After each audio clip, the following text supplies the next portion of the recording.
Welcome to another episode of Coach's Corner University. We're going to be doing things a little bit differently from here on out. We're going to be having a live audience with us to ask questions and chime in, kind of like we've been doing on the webinars and things of that nature. And then we're also going to be taking a deeper dive into topics and really trying to cover these topics for the entirety of a 3 to 4 week cycle.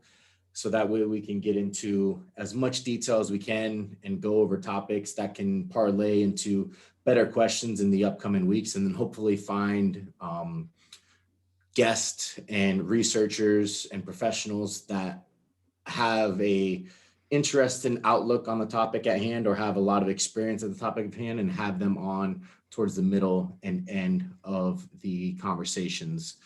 So with that in mind, this month we're going to be diving into periodization, the concepts behind periodization, kind of how it's formed, the biochemistry, the molecular compounds of it, the physiological ones, and kind of being able to dissect that as much as we can. And that'll be kind of today's lecture. And then next week, we'll be going over a lot of the specifics of periodization and programming, like linear, nonlinear, conjugate, things of that nature. And then from there, we'll dive even deeper to the micro level of exercise selection, fitness fatigue, programming, and those type of thought processes. And then if we can get a guest on towards the end, we'll have someone to kind of go in and conceptualize their thoughts with our thoughts, and hopefully get some good dialogue from the guests and the people involved as well. So if you guys are interested in coming on the podcast, it is absolutely free. It's going to be at 4 p.m. Eastern time on Sunday, every single Sunday.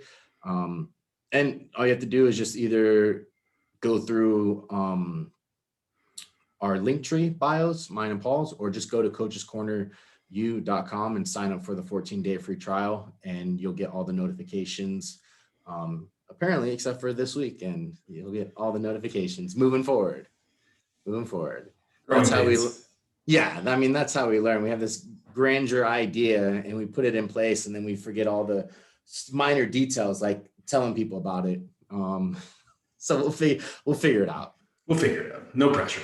No pressure. So I think when going over some of these ideas and kind of structuring conceptual ideas of ideologies, a best place to start is kind of getting a working definition of what the actual thing is that we're trying to discuss. Because when it comes to periodization, when it comes to like almost any topic, right? Mm-hmm. I may have one idea of what it is, you may have another. And if we're just kind of not being able to identify that, we're just talking in circles without. Absolutely.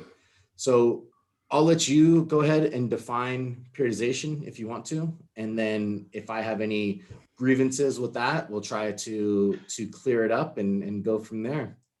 So the way I've always conceptualized periodization, based on the reading I've done, the practice, and so on, it's essentially the way in which you organize training based on some defined time constraint.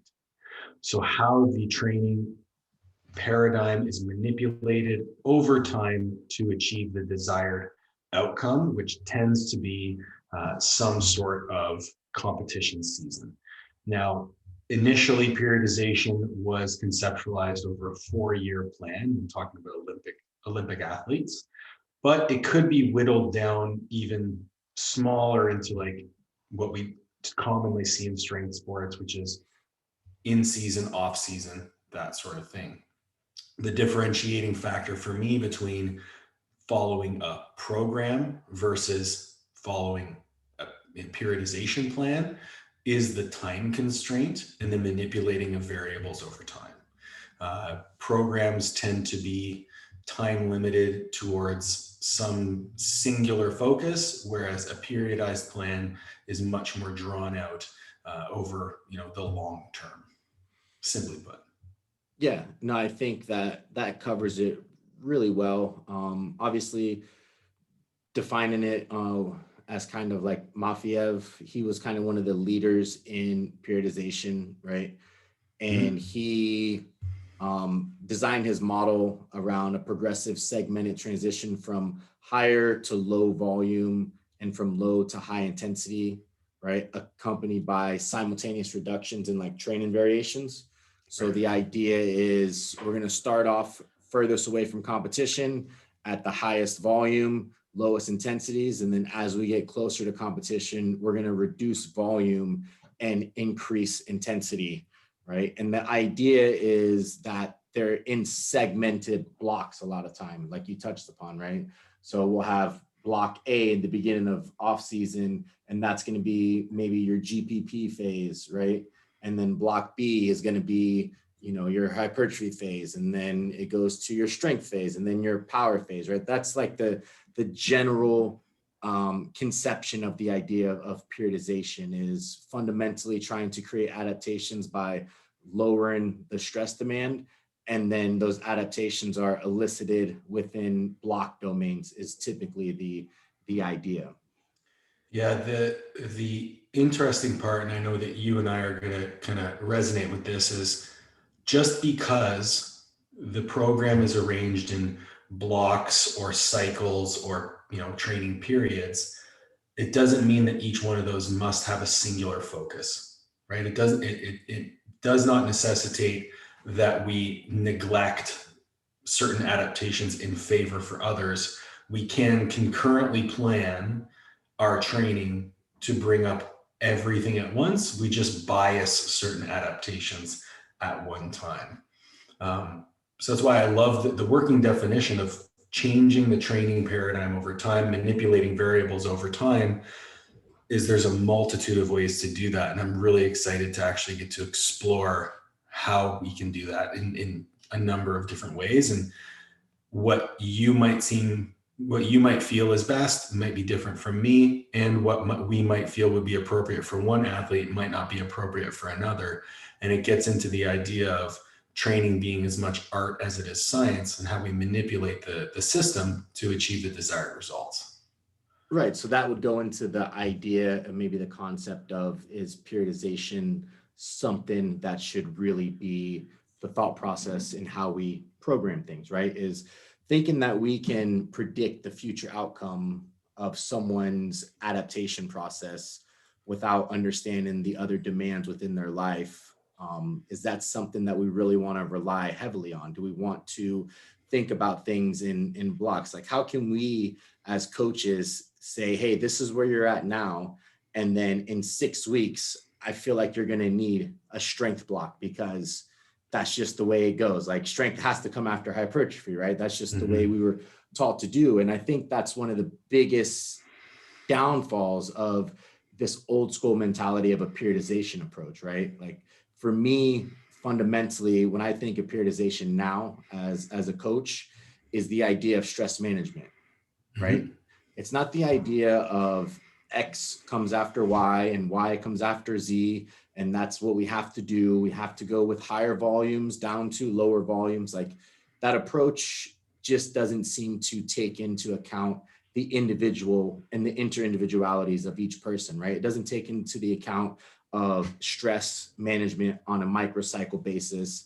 It thinks that we can predict the future, and this block builds off of that block, and we should be doing these blocks to get us ready for competition, right? And that principle was foundly based on one, a paper mostly written on the principles of like scientific management, right? And then that got interlaid into a little bit of Stalin and Lenin and those guys, right?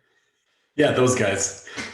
Those guys. And then from there, right, a lot of what we come to with periodization comes from that Russian, Eastern Bloc, Soviet type of practices that were all intertwined with this basic principles of scientific management, as if we are cogs in an assembly line, and that we're just going to react immediately to those things, right? Without the independence of different principles and all of that other stuff, right? So for me, periodization built off of the gas principle doesn't necessarily make sense as much as people like to espouse it, right? Well, the premise of periodization within that, you know, Eastern Bloc Soviet model is everything outside the weight room was controlled, right? So all of those variables are no longer variables. They are fixed. We know exactly how much sleep, we know exactly how much food, we know exactly how much stress. And so the only thing that needs to be manipulated is the training. Yeah. Where we run into problems, in the modern day view of the athlete, especially in the level of athlete that we're going to be coaching, for the most part, are going to be the recreational or high level strength athlete. These are all people who are going to have jobs. These are all people who are going to have families. These are all people who have extraneous variables at play with regards to stress. Following a plan that is contingent on them managing those variables to the nth percent is simply not feasible, plain and simple. You will get the odd person who is very regimented and controlled, but what happens if that person gets injured, right? What happens if that person goes through a breakup? What happened? Like there are a multitude of factors at play here beyond just the training. So the idea that we can predictably plan training 6, 8, 12, even weeks, or 4 months, 5 months in advance, it just doesn't hold water. So the idea of managing stress on a week-to-week basis in terms of the training stimulus, adjusting that as needed based on the feedback of the athlete so that you can achieve these adaptations. So instead of it being a stepwise, pre-planned protocol, it becomes a much more interactive, nuanced, and iterative process between coach and athlete. You might have the idea of where you want to go, but instead of that being a straight line on a graph, it ends up being a much more um, undulated path. Fucking spinoramas and up downs and and that's what makes it fun and interesting. Right. And I think we talk about this often, is the idea of like eliciting a program or a book, right? And for the masses, Mm-hmm. you have to go by the averages, right? And when I hear people always talk about my training principles are built off of Vershansky, or built off of Matviov, or built off of any of these guys, right? Those guys are writing stuff based on averages, and they're writing stuff with principles that don't necessarily allow them to have nuances. But I guarantee you, if you were next to them as coaches, there was a lot of auto regulation. Whereas when you read a program or you read a book, that's not necessarily talked about. So when people come to the forefront of periodization and programming with these ideas of Prelipin's chart, or any type of percentage-based models, right? Those are built off of averages. That's not Mm-hmm. necessarily taking the individual into account. That's not necessarily taking the idea of autoregulation, of stress management. That's saying that if I have 10 people, on average, this program will work for 5. On the other 5, you just didn't make the cut, right? And that's how they did it in those blocks, in those Eastern Bloc periodization models, right? Is like Absolutely. they had a huge pool, right? So if you take a coach that has 50 lifters, and he runs the same base model periodization program, just different exercises, but he uses the same percentages, the same rep schemes, right? 25 of those athletes will probably do pretty well on that program. The other 25 you'll never hear of. That doesn't make that person a great coach. That makes that person a good spreadsheet writer that was able to disseminate knowledge from a book and then put it into a program and then call themselves a coach, right? I think the best example of that, and it's not necessarily a periodization model, but the Bulgarian model, where you have a very, very small range of exercises, usually 6 to 10 exercises, and they max out every day, multiple times per day. Well, that system worked for the Bulgarian lifters because anyone it didn't work for got fucking cut. Yeah. So it was like, here's our system. This is what we're doing. If you're not able to follow the system, if you're not resilient enough, you're gone. Well, we're not dealing with the top 0.01% of people who can follow a program. We're trying to manipulate the program for the person. And that's why we need to have a greater understanding. What bothers me the most when talking about periodization planning, programming principles, is I base my principles off of X person. I base my principles off of this periodization model. I only do this method of periodization planning. What happens when that doesn't fucking work? Right.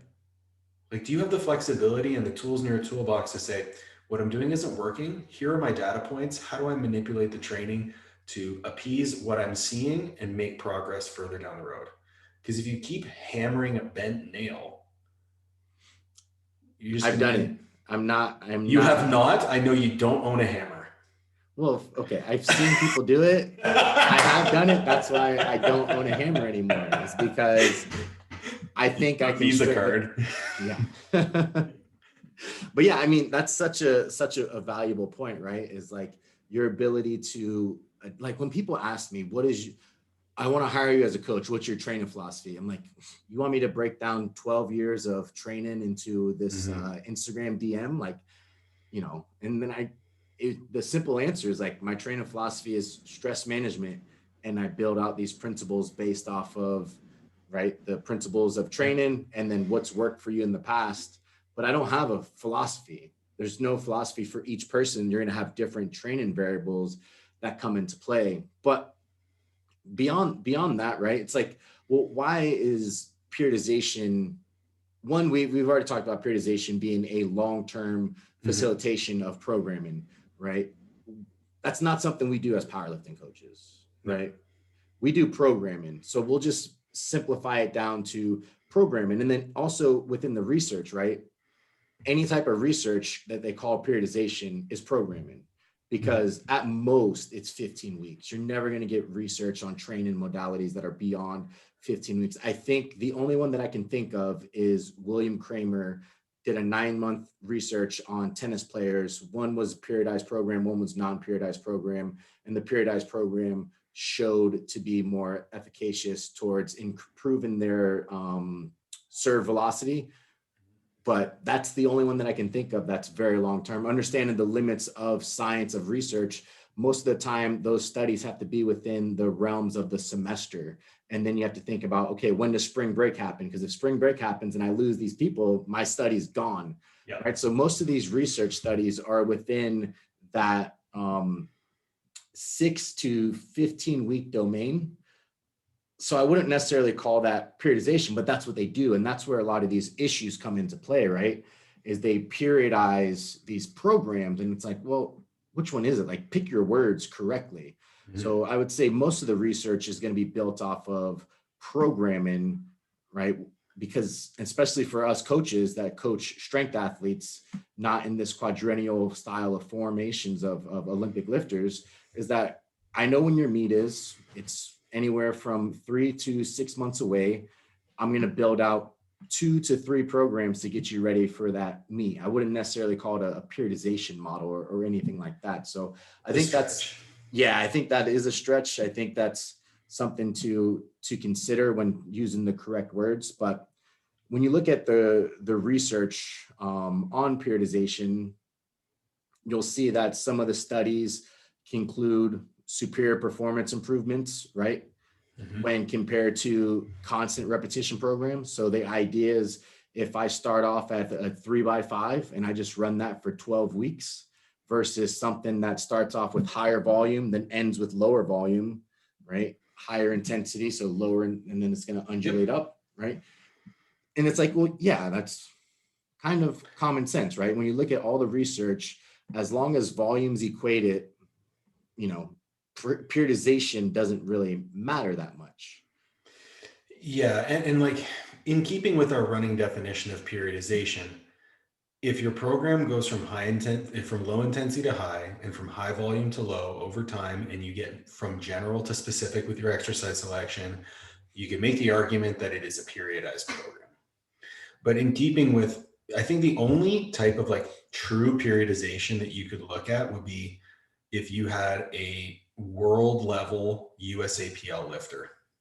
Yeah. Because they're going to have to go through that like regional or state level competition to read like that, like, I don't know, regionals to nationals and then to worlds, where you're not necessarily peaking for each competition until the world level competition. That would be a true example of periodization, where You have to have these mini peaks and then a big peak towards the end. But it can look at it as just like, how am I gathering data on what's being accomplished? How am I manipulating the training stimulus over time based on what I'm seeing? At that point, I would say, yeah, you're probably periodizing a plan. If you're just running a 3x5 or a 5x5 indefinitely, you're probably going to get stronger, especially if you're not that strong to begin with. Right, and that's another limitation of the studies and the research Yeah, is absolutely. most of them are done on untrained populations. Untrained populations, low initial fitness levels, and short time frames of investigation is always going to lend itself to those are big confounders of the actual data, right? If you look at most of the data when it comes to strength sports, a meta-analysis done in 2004, and there's been some more recently by Matthew Rea, compared periodized versus non-periodized for strength and power training programs. And they found that periodized training was more effective than non-periodized training individuals, in line with the overload principle, right? So if we're able to take overload principle and continue to add load to that person's bar, then they're going to improve over time. Whereas the other group didn't add anything, right? That's going to obviously create an issue. And that's when you start to look at some of these research things, you're starting to like really think about like, maybe this research is built towards proven periodization works instead of building a model of actually testing it, right? Yeah. They're proving their hypothesis. They're setting it up in a way to where they're going to be correct a lot of times. But there is some research that does show that periodized versus non-periodized seems to have equal results as well. So if we have some research that shows periodized is better, then we have some that show it's not better, right? What are the differences? What are we looking to do to be able to manipulate that to make sure that the program that we build is going to be geared towards that lifter and also help them create the results that they want, right? Because to say that they're going to go in there and do whatever they want and have progress, like that's been shown in the research, right? That's been shown as nonlinear periodization, right? So what are you looking for when trying to define, right, how our body adapts, stress management, and things of that nature? Because like I said, most of the periodization literature is built off of the general adaptation syndrome by Hans Selye. And that's not necessarily something that I agree with. What do you feel about the general adaptation syndrome and Hans Selye and that being the basis of the periodization model? I mean, it holds true to an extent, but where I struggle and the disconnect that I have with the periodized versus non-periodized classification is like, if you're manipulating any variable and you're holding true to, the principle of overload, the principle of individual difference, all of those things, principle of specificity, you're periodizing your plan. Like if you're manipulating any variables over time, there is some type of periodization if you're headed towards something. So the idea that if you continue to do the same things over time, yeah, you will, the results will peter out. But that's why we manipulate things. And like I've always looked at training as like this pie chart, right? So if I have a pie chart of 100% and I allocate a certain percentage to each type of adaptation or each type of stimulus that I'm trying to go after, the percentage of bias towards each stimulus gets changed over time as we approach competition or as we approach some type of other goal. So we skirt general adaptation syndrome because we are manipulating the stimulus like over time. So I can't even conceptualize an instance where gas would even be applicable. Right. Do you want to go over the basis of how gas was formed and how that got put into? To be honest, I don't remember. Okay, fair enough. I don't blame you because it's not really relevant. But yeah, so it's good to think about, right? So Hans Selye did his research in 1936 on stress, right, and stress management, and he did that research in rats. And the idea was to create stress. He said stress is the non-specific response of the body to any demand for change, right? And the original component was thinking of it as catecholamines were the thing that drove stressors. And he changed the attention from that to the adrenal medulla, to the adrenal cortex, to glucocorticoids, right? Which is going to be cortisol, right? So he came up with general adaptation syndrome, which is the alarm phase, the resistance phase, and then the exhaustion phase. But keep in mind, this was done on rat models. And it took 30 days for them to get to that exhaustion phase. So if you think about rats and their lifespan, 30 days for a rat would be somewhere around what, like 10 to 20 years for a human, something like that, right? So keep that in mind, right? And think about the general adaptation syndrome being one of these things where you introduce a stress, and then that's the alarm phase. And then you continue to overload that stress, and that becomes that resistance phase where your body's trying to fight that stress that it's being inoculated to. And then you eventually decrease back down. And if you don't relieve that stress, it's the exhaustion phase, and you die, right? So what he was doing within his research was he was giving these rats different type of toxic stimuluses, whether it be drugs, cold water, or anything to elicit an exhaustion phase that was going to kill them in the end, right? So the idea is that you train, right? You get this alarm phase, and then you hit that resistance phase, and you start coming down. And then when you get to that end of that resistance phase, you release, and then you super compensate, right? And that's where the idea of super compensation came into effect. Now, some of the problems with that is the idea of you have to get weaker in order for you to get stronger, right? You have to create so much stress that you start to underperform.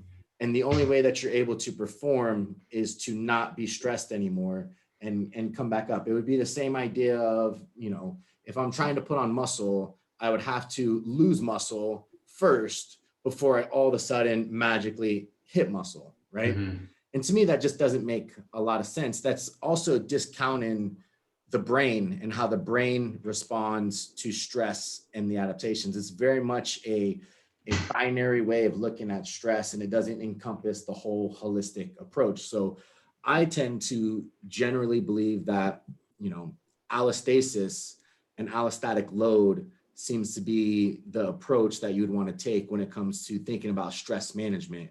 And if you look at some of the neuroscience research, I think her name is Lisa Feldman Barron or Brian. She just came out with a book on how the brain works. And she's also come out with a couple of books on emotions. And she calls it, there's adaptive energies is what it's called. There's allostatic load. And it's also the idea of, you only have a body budget, right? You only have X amount of budgeting to go around. Is that the concept, like the adaptive reserve? So like how much energy available for adaptation?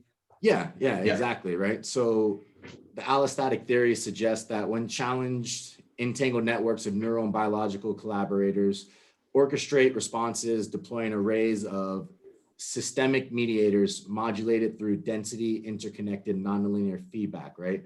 So the idea is you're doing the psycho-emotional state of the human, how the brain interworks with that. And then all those confounding things is what creates that stress, rather than just isolating one thing. Like Hans Selye just isolated that one thing. He didn't take into all these other confounding principles of what makes stress adaptation, what allows the body to adapt. So sorry to interrupt, go ahead. Sorry. No, I was just going to say, so the idea that periodization is built off this model that you have to accumulate X amount of fatigue, and then you drop it down, right? Because your performance starts to go down, and then you relinquish fatigue, and then all of a sudden you super compensate. One, that's not what his model was built off of. Strength coaches just took that model of alarm, resistance, exhaustion, and was like, oh, this is a nice line.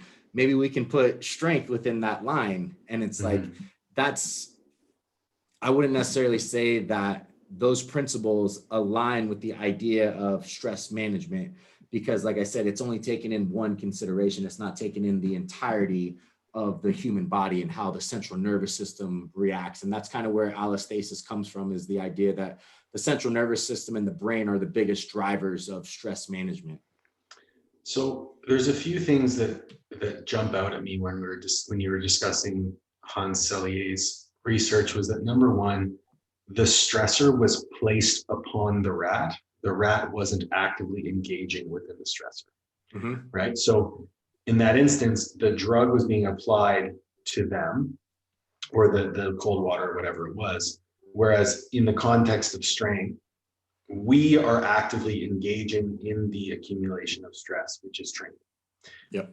So obviously, your body has protective mechanisms. You are not going to be able to push yourself as far as it would take to essentially train yourself again. Whenever we talk, that's always been my that's always been my issue with like the concept of overtraining, is that overtraining is seldom accomplished by training. It's most often associated with extraneous variables outside of the gym, which really resonates with me about the more holistic model of allostatic load, where I do actually like the whole idea of, stress, alarm, resistance, exhaustion, or supercompensation. It's just a really easy way to conceptualize how we adapt to stress over time, right? So if we do initiate a stressor, we will have a period in which we become detrained, whether or not that's a long period or not. And then in the time between stressors, we accumulate fitness and can therefore apply a larger stress to achieve an adaptation, right? So that concept is really easy to grasp. It's easy to conceptualize. Does it hold true? No, because each individual stressor will have an individual response. So take, for example, 2 lifts with the same load. Well, if one lift is done with a higher time under tension, or a higher velocity, or any number of variables, the response of the body is going to be either greater or smaller. And that tends to be highly variable. We got into the discussion when we were talking about intensities of like relative intensity versus absolute intensity, and exercise variation. Well, those are all variables within the equation of strength. So I like the concept. I like being able to conceptualize the response of the body to a training stressor, but also understanding that it is the holistic human being that is going to regulate the intensity of that stressor and the given response. So it can't just be the training. Right. So to me, that would conflict with the idea, right? Yeah, exactly. So that's why I said I like the idea of the nice fancy line, but it has to exist within a greater understanding of the human body and stress. Right. And one of the things that they've done within the strength and conditioning research is that they've taken this model and they've also applied it to like daily training, right? Yeah. And it's like this, like I said, this was done in 30 days in rats. So maybe this model pertains to humans. Like if we trained hard for 5 years, there would be a point where we would have, we would have diminishing returns and eventually die. But the idea that we're going to have a training stimulus, right, that all of a sudden knocks us down, which it does. Like if we train the next 1 to 2 hours after training, our central nervous system is not going to be able to produce the same amount of force that it did in the beginning of training. Right. But that's a 1 to 2 hour time frame of recovery, right? And then peripheral nervous system fatigue, that's a little bit longer of a time course, but we're talking about less than a day. Right. So there's no way we're accumulating enough stress within that training paradigm to have a super compensation phase the next day. Right.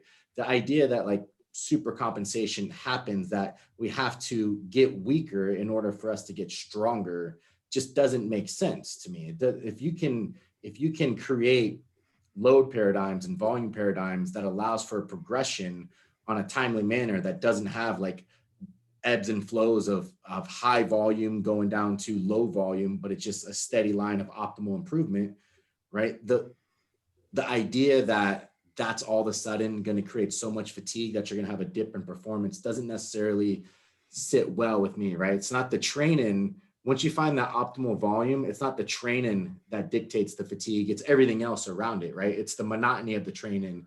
It's the lifestyle of the human. It's not so much, right? So if you find, say, 12 sets per week works for you to get really strong on a squat, right? That's not all of a sudden gonna like not be the case anymore just because you've done that. So if you're doing 12 sets every single time, every single week, right? That's not all of a sudden going to lend itself to not working anymore. There's going to be other stresses that dictate that to be in an accessible adaptation. The monkey wrench that is coming up for me in my mind is frequency of exposure, right? So like you're talking about like this detraining effect, and I think it's more acute than chronic, right? So it's, Yep. You're talking about the detraining being like, we'll call it 1 to 2 days for peripheral. Well, if you can train every 3 days, that's pretty much how most programs go, right? You can squat a couple times a week, deadlift a couple times a week, bench a couple times a week. So it becomes this like time frame in which you have to get weaker to get stronger. Well, yeah, there is a detraining effect to training, but how long is that? And so I guess it comes down to, then it brings into account like, well, what does the research say about frequency? Right? What is so that 12 sets, if we standardize for 12 sets, what if I do 3 days of 4 sets each versus 4 days of 3 sets each, or 2 days of 6 sets each? Well, we know that it doesn't really make a difference. Unless it comes to motor learning and factor in specificity and things like that. But so then it becomes like, okay, well, what determines the necessity for frequency? It's all the other stuff you're talking about, right? It's all the stuff outside the gym. Right. And neuroadaptation, right? All these things are going to be the biggest drivers. But the idea that the program needs to change in order to create the demand, right? If you're using a progressive overload model and you're adding weight to the bar, you're undulating something, right? Does that mean that you have to have a recovery period to adapt from training? Or do you need a recovery period from all the other confounding variables that makes you fatigue from that training session, right? Like if you look at some of the research on variation, it shows that people who have non-variation versus variation within their training, meaning that if you're doing singles all the time, that monotony of that program is what creates a lot of the detraining, right? The brain, the motivation, the drive to go to the gym, all those things is going to be the drivers that create fatigue more so than the actual program in and of itself, right? If we think about the idea that in order for us to have a super compensation period, we have to have a period of detraining to elicit a period of higher gains, that just doesn't necessarily resonate, because the idea would be, okay, well, the heart adapts continuously. It never needs a break. It never needs, like, I don't know, if your heart takes a break, what happens? Well, you die, right? Tony, whenever I speak to you, my heart skips a beat, man. It just needs a break. But it's just, so it's just one beat. So you're good, right? So then also, if you look at the research, right, skeletal muscles adapt to chronic electrical stimulation applied continuously over several weeks as well. So it's not the muscles, right? It's not that is creating the problem. And that's the problem I have with the general adaptation syndrome. And that's the problem that I have with building out periodization based on that model. It doesn't take in the central nervous system. It doesn't take in the brain. So we can both agree that programming and periodization should be based on an inter-individual perspective where it encompasses the training, lifestyle, absolutely, the brain, the emotions of that training session and how that person's perceiving that training session. Like those are the biggest confounders and their nutrition, right? Those are the biggest confounders of their ability to adapt to that training program. And I think when you think about supercompensation, general adaptation syndrome, it's only focusing on training. It's not taking in those other variables. So I want people to shift away from that approach, right? It's all fatigue management. It's all stress management. But if we're not thinking of it in terms of what are all the factors that indoctrinate stress and how can we fix those factors without looking at the program, then you're missing the point, in my opinion. No, I totally agree. It's a concept that I started calling it inside out periodization or inside out auto regulation. So whenever you hear people talk about auto regulating their training, they talk about manipulating sets and reps. Right. They never talk about getting more sleep, eating more calories, doing some meditation. That's auto regulation. It just happens outside the gym. Right. And if anything, when you look at the equation of stress, right, where stress is coming from, training's one variable. You just mentioned six other variables. Yeah, exactly. Right. Small and acute. So if we can look at under the optimal conditions, this amount of training is appropriate for you to make continuous progress, right? We can identify how many sets of squats, bench presses, deadlifts, how much assistance work, etc.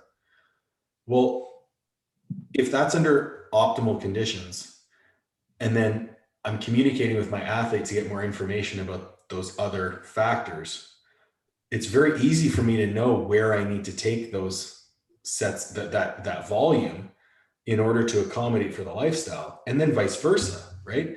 We can shift the lifestyle variables in a direction where they manage a ton of stress, and you're super relaxed, and then boom, your training takes off. Yeah, there's so many times in our lives where we can point to the examples of that, right? I just offloaded a full-time job. My training feels fucking great. Right. Yeah. And Kelly makes a great point about technology being a stressor for a lot of people as well. Right. And use of technology can be a stressor. Right. I've heard Dustin Poirier talk about he was using the Whoop, and there would be days where the Whoop told him he was not ready to train. He's like, well, I got to fucking train anyways. I got to fight in 8 weeks. Like, I'm not going to not show up to the gym. Yeah. And Andy Galpin wrote a book with Brian McKenzie called Unplugged, where it talks about technology and the reliance of technology to drive how we feel that day. And then just some of the ideas behind like stress and how they can play a role on performance, right? If you look at some of the research, a meta-analysis by Avarson in 2017 concluded that a prior history of elevated psycho-emotional stress was a strong predictor of injury occurrence and demonstrated significant relationships between stress, predisposing personality traits, and negative outcomes, right? So the idea is prior history of stress going into X competition or X day of training has a higher occurrence of injury, right? Which tells you what's a big driver of injury: fatigue. Well, if stress is causing you to fatigue, then you're going to be more likely to be injured. Well, fatigue is what is causing us to have to deload, and stress causes fatigue. Like, you just manage stress and we don't have to deload. Right, exactly, right? So it's like, how can we continue to, and that's something that people miss, right? It's like, because you hear all these coaches were like, this is my program, it's a wave periodization, and it goes 70, 75% at X reps and sets, and then it goes 80, 85%, and then 90, 95%, and then we deload, and then we do it again. It's like, okay, well, what if I have finals on that 90% week? I just follow that plan? You don't take into consideration, what if I feel like shit, right? Is there an A plan? Is there a B plan? Yeah. Is this a continuous program that you judge on a day-to-day basis, right? On a week-to-week basis, not on a month-to-month, not on a periodized approach. That's why when I talk to athletes and they're like, yeah, my coach just gave me my first 6 weeks of training, I'm like, how the fuck does he know where you're going to be at in week 4, 5, and 6, right? Like, that's just so asinine to me. I give 2 weeks and that's it. And beyond that, I just can't rationalize being able to program to an individual based on their needs and based on their stresses beyond 2. Even 2 weeks is a bit of a stretch, but if I did all my programming in 1 week, I'd fucking want to blow my brains out on the weekend. There's no way I recently, when I was working full time until probably the last 6 months, I was writing every 4 weeks because that's all I could manage, right? And then as soon as I went to weekly programming, the results I was getting from my clients was insane. It was Yeah. like night and day. And I was like, Right. holy shit, like there is a lot to do with this. And Kelly makes a great point about, women's cycles are not usually factored into the training, and every woman responds differently to their cycles. I think the mention of data collection through technology is a great discussion to have. Now, you and I have had a lot of conversations about this, especially with, my development in MetriLife and it being very much a subjective measure of stress. Where do we draw the line? How do we use this information without it becoming a problem? So you talk about, measuring sleep with the Whoop band or the Aura ring, talk about measuring stress with the strain score on your Whoop, or whatever your HRV says on your iWatch. It's like, these are all great metrics, but at the end of the day, they're metrics and they're data points. We cannot create emotional attachments to them, because as Dustin Poirier said, he's like, I don't fucking care if I'm under recovered. I'm going to go train because I Right. have a fight. And if I don't train, I'm going to get knocked the fuck out. Right? Well, it's also the idea too, right? Of like, if you're, because training, you do want to use training to build resilience, right? Absolutely. Yeah. So if you go to the gym and one day and you're like, I feel like shit, if you only train when you're fully recovered, what happens when you show up to your competition and you feel like shit that day? Man, I trained today. I felt like complete garbage when I started training. I got up to my top set and I hit a great top set. I felt awesome after my training session. Like, if you wake up on a meet day and your Whoop band says that you have like a 2% recovery, I don't think they're going to delay your meet. Right. Yeah. Yeah. So if you So, do track with technology, right, I would just take it off that week. I wouldn't even think about it. It would be such an afterthought. I would just not even worry about it. where I see the value in most of these modalities is they're all lagging metrics. So if you look at like heart rate variability, resting heart rate, Whoop band scores, stuff like that, they're only going to tell you when you're already fucked up. Yeah. So what you need to do is, if you're going to use that information, you track it, but you also track your behaviors and the things that are happening to you leading up to each score. So if you're going to use that Whoop band, or if you're going to use that recovery modality as you transition into a competition, you say, okay, I need to be the best prepared on this day. Well, what actions, what behaviors, what strategies that I implement on the weeks leading up to these high scores that I've had periodically throughout my training? Well, then I'm going to engage in all of those habits leading up to my competition. And no matter what it says, I'm going to have to compete on that day. So I'm just going to do my best to do that. Right. So it's data. That's all it is. If we cannot form these emotional attachments. Like, there's even like diagnostic disorders now of people who have sleep problems because they obsess about their sleep scores. Right. Like Yeah. orthosomnia, I believe it's called. So you develop insomnia because you're so stressed that you might have bad sleep, so you don't sleep. Right. Stress is real. It's Right. everywhere. And it has to be managed through your program, right? And that's the idea. And that's one of the negative things about this periodization concept and relating it with general adaptation syndrome, is that it's only focused on one confounding variable and not on all of them. So it doesn't take in the inter-individuality of the person. So if you see a coach and they post their athletes and it's like, oh, they're athletes really look like they're doing the same program, maybe just different exercises, right? But Mm-hmm. their rep scheme and their percentages look very much the same. And it's like, how do you factor in inter-individuality into a program like that? And it's you're not. And things to look at, right, is like they've done one of the research models that I've seen was they took 585 men and women, strength trained them for 12 weeks. The average strength gain was 54%, right? So that's the average strength gain out of those 585 men and women, right? So That that would be program. on one program, right? So that's the coach. That's like, here's everyone's program. Okay, out of 500 people, 54% or everyone improved their strength by 54%. You're going to look at that program and be like, oh, that's a really good program. But then you look at the inter-individual differences and the gains were distributed between 0%, meaning somebody didn't make any progress on that 12-week program, and then another one was 250%. So that was the extreme outlier. So you're relying on extreme outliers to build that percentage-based model, right? Instead of thinking about inter-individuality, being able to distinguish, hey, this program's not working for this person. Maybe I should change things up. I think we lost Tony. Tony, we lost you for a little bit. Can you hear me now? Yeah, I can hear you now. Okay, where'd you lose me at? Maybe 3 seconds ago, not long. Just repeat that thought again. Okay, so the idea is, right, you're not looking at inter-individuality anymore. You're just building out a program, right? And if you're just doing that, you're not conceptualizing. I think we lost him for a little bit. Oh, Tony's back. In the example that he gave, one program across over 500 people and everyone made progress. Well, that's going to be less applicable the more trained the population is as well. Right? So, Tony, did you want to continue with your thought? Yeah, so can you hear me? Maybe. No? Yeah, now I can hear you. Okay. Yeah.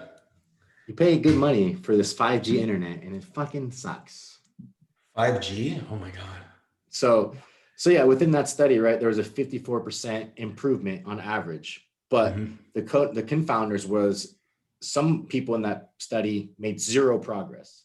They were 0%. And then other people made 250% strength improvements, right? So that's a huge range to build that average upon. So that means if you're a coach and you're following this periodization model of, you got to create something and then you go back down and then you create some more, right? That's going to cause a lot of issues because you're not taking in inter-individuality of each person.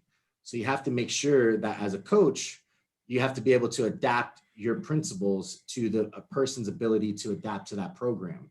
So you're constantly trying to evolve and change things, not giving someone a stationary program, because that's going to cause a lot of problems. Even within a study that they done with Damas et al., they did a study within subjects where one leg did higher volume leg extensions, and then the other leg, same person, did lower volume. Within that person, within that study, some people's legs did really well with high volume, some people's legs did really well with low volume, right? But some didn't do well. So you have to be able to continue to adjust those. And that's why the idea of like a set program or a set periodization scheme without taking in inter-individuality is also a flaw within your ability to program and to write things out for that person, right? Because inter-individuality is a huge component when it comes to programming for the person. Totally agree. So within those concepts of periodization models and being able to elicit stress adaptations and stress management, what is something that you found that really allows you to communicate with your athletes when it comes to your ability to manage their stress? So frequent communication back and forth with the athlete has been the most important for me. One roadblock that I'm running into with my own training or with my own coaching is the ability to educate the client about the decision-making that I'm going through on a weekly basis as to why I'm manipulating the training in the way that I am. Like, they send me their top sets, they send me their down work, we work on technique, we improve their execution. They let me know the difficulty of the work being done, as long as it's within the appropriate relative intensity for the given amount of work. We can continue to progress in a more linear fashion. Where that tends to drop off is if they run into issues. What I'm working on currently is better data collection so that I can actually review that information with the client and say, okay, here is the sets, reps, volume, and intensity a little bit behind schedule. I think we need to back off, decrease the volume, decrease the intensity, and so on. I think keeping in mind the holistic view of the athlete and their stress management is, if they understand what the stimulus is supposed to be, it removes a lot of the emotion or fear about it, and that can kind of offload that aspect of things, and they can focus on the nuts and bolts. So for me, it's being the best thing that I've been able to do and accommodate is frequent communication. I'm talking like 3 to 5 times per week. Really get forming a great relationship with the client, learning them and gathering data over time, and then using that to the best of your abilities. One thing that becomes very apparent the longer you coach an athlete is what worked for them last time very seldom works for them in the future, especially when they've gotten stronger. Yeah, when they've already adapted to that Yeah. program, they need something else they need a new stimulus, right? And that's kind of what's been shown within the research, is that if you can introduce a new novelty to their program, right? If you look at some of the research based on periodization, like we did this program for 8 weeks and then we switched to this one for 6 weeks. So this was the adaptation that occurred because of this program. It's like, well, is it because of this program, or is it because of the novelty of a different program? It could have been any program. You hear people all the time. It's like, I was working with this coach for 12 weeks and I wasn't making the progress. So I switched to this other coach and I've added 50 pounds to my squat in 4 weeks. It's like, was it the coach that added 40 pounds or was it the new stimulus, right? So you always have to have those ideas of novelty within your training program, right? And that doesn't necessarily mean that the novelty is so novel that you go to an extreme of picking exercises that have zero carryover, right? It can go from you're doing a low bar squat single and you ride that out, say for 30 days, and you get everything you can out of it. And then you're like, okay, I stalled. As a coach, I'm not going to be like, oh, you've adapted, or not you've adapted, but oh, you've hit this level of overtraining. We just need to deload, and then you're going to super compensate. It's like, no, the person's adapted to that stimulus. Let's throw in a different stimulus now, right? There's really never a need to to really detrain that person unless you're tapering them for a competition to reduce fatigue, right? If, like you said, if you explain the intent of the day, and this is why I prefer RPEs or reps and reserves when working with athletes, right? Because if I just tell them, hey, the intent of the day is I want bar speed for whatever it is, 5 sets of 5, we only just want bar speed at an RPE 7 to 8, right? And then that person can go in there and be like, okay, my only goal today is to move the bar as fast as I can within that RP 7 to 8 rep range or paradigm, right? Mm-hmm. So then they can go in there and they know this is what I'm doing. It doesn't matter what the load on the bar is. I just need to carry out the prerequisite intent for the day. And if that load isn't progressively overloaded from the last time I did this exercise, then I have to look at all these other confounding variables to why that may be the case, right? And that's something that a lot of people don't think about, right? They just, especially with percentage-based programs, you're just going in there telling that person like, hey, you're 100% today, do 80% of that. And I want to see what, like, it's like that person is very rarely ever going to be at 100%. So how can you base your program on those percentages? So like you said, communication on intent of the day is very important, but then also allowing that athlete to have some autonomy to auto-regulate within their program so that they become better athletes. You don't want them to continuously rely on you to tell them exactly what to do or how they should feel. You should be able to send them a program and they're like, I've talked to Paul and Tony enough times to where I know exactly what this program looks like during this week. And I know the intents of each day. So I don't really have to ask that many questions. I can ask better questions. I can ask deeper questions. Deeper questions. Yeah. Yeah. And that's what we want to do, right? We want to build as much education into the process to teach people how to learn themselves over time. Like my least favorite thing is when I have an athlete who's like, hey, I'm competing next week. Can you give me a plan for my attempts? Yeah. I was like, I mean, I can give you 6 plans, right? Like I'll give you opener, best case, second, best case, third. I'll give you opener, worst case, second, worst case, third. I'll give you, like at some point, there should have been enough education in the prior weeks where on the day you can gauge your preparedness.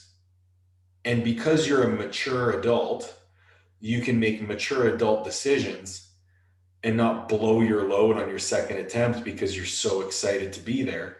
You can take what's there knowing that you have a third attempt. And I think that's where I think as an outside observer, you know if that athlete has a good coach or not. Like that is a dead giveaway. But yeah, so like one thing that I'll do at the beginning of working with an athlete is I'll give them the most information I can. So I'll give them sets, reps, I'll give them a percentage range, I'll give them the RPE, but I'll also give them the autonomy to say, hey, if this percentage range is too light or too heavy, you can auto regulate based about 5% each way, right? And then over time they get to know, okay, this is what this is supposed to feel like, this is around the weights that we're supposed to be using, and so on and so forth. And lo and behold, they learn how to adapt over time. They learn their bodies. Another strategy that I like to use as well is I will have a top set at a given RPE, and then whatever variation for the day that I'm going to choose to address a weak point, it'll be a percentage of that top set, right? So we use that top set to gauge preparedness at a given RPE. We know where we're at, and then our down work is at the appropriate intensity given the modifications we just made. For me, that's been supremely effective. Yeah.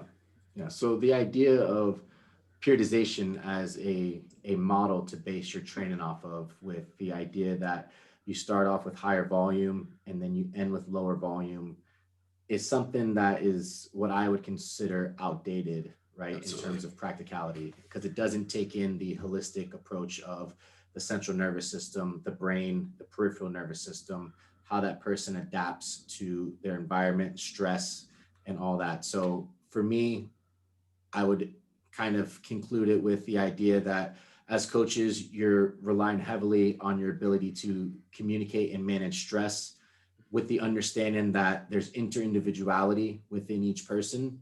So that if I have a program that I put all four of you on and it works for Paul, but it doesn't work for Kelly, I'm not going to say, oh, Kelly, you suck, right? It's like, no, she doesn't suck, right? If the program sucks for her.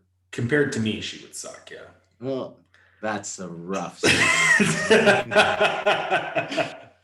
But it's like, right? So it's my job as a coach to be like, okay, well, this program worked for Paul and this one didn't work for Kelly. How can I change this program around so that it works for her, instead of this idea of this is my set program for everyone and you just follow it. And if you make it through, great. If you don't, then you'll either keep paying me and I'll keep telling you we're going to try something new, but we never do, or you'll find a coach that actually, well, that's what happens, right? Is like, yeah, 100%. Oh, I'm stalled. Okay, we're gonna do something new, and the only thing the person does new is like, we tried a different bar, but the percentages stayed the same. It's like, this really looks exactly this, right?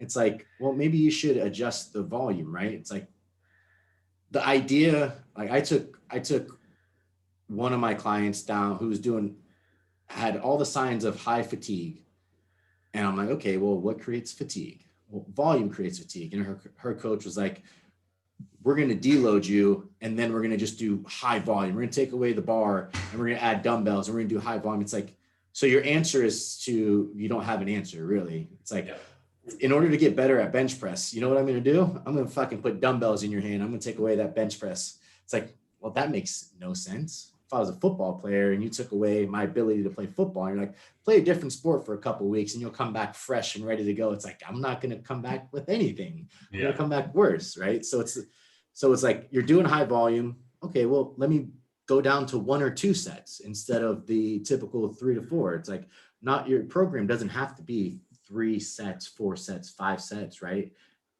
But being able to understand the individuality of like, hey, there's some people that do really well in low volume. There's some people that do really well in high volume. Absolutely. You have to be able to interchange that. So to me, that's kind of the way I look at this new basis model of periodization is stress management based on allostatic load, encompassing psycho-emotional, the brain, life stressors, and then the actual fatigue demands, the acute fatigue demands that are placed on the body, knowing that muscle damage is probably the most severe when it comes to force production, So I don't want to create such a new novel stimulus that they're sore for a week or two and they're not able to produce force. And as long as I can manage those things within that person's program and they're making progress, then that's all that I desire out of a periodization model or program. What do you want to kind of finalize and conceptualize your idea of a new model of periodization instead of the older one that people always go off of? I would just like people to kind of detach themselves from the rigidity that was previously associated with this type of discussion. Everything we've talked about is about understanding principles, understanding the science, understanding the available models, and then knowing how to use the data available to you through athlete communication to manipulate the system and drive progress forward. As long as you're manipulating variables over time, and as long as the stimulus is being changed to achieve a desired outcome over time, you're periodizing your program, right? I really like the quote that always jumps out to me with regards to training and programming and all this stuff is there is an art to the science, always. And the art to the science is how you manipulate the science to the person in front of you. One thing that also jumps out, and I think it bears mentioning, I had a mentor when I was in a GA at Robert Morris, and his name was Todd Hammer. I was very much tied to the science. When I was coming up, I was all about, Medvedev this and Verkhoshansky that, and, all this stuff. And he was like, Paul, it's just a piece of paper. The program is just a piece of paper. Stop coaching the program and start coaching the athlete. And that was probably the biggest pivot moment in my coaching career, where I was actually able to change what I was doing and the results I was getting. I didn't have to fucking touch the program. Right. I think more people need to realize that. No, definitely. I agree. Any questions before we wrap it up, guys? Nope. Cool. All right. Well, if you guys enjoyed the conversation, next week we'll be going over the different models of periodization and kind of their efficacy within the approach of strength and all those other topics, but mostly strength related, because that's what our audience is. And then from there, just continuing to dive deeper into the idea of periodization and programming. So if you guys enjoy the conversation, please go to iTunes and leave a review and a 5-star rating. And make sure you check out the sponsors of the show and check out Coach's Corner U for all this type of content and a bunch more. So appreciate you guys for listening, and we'll catch you next week, 4 p.m. Eastern Standard Time, if you want to join along and ask any questions.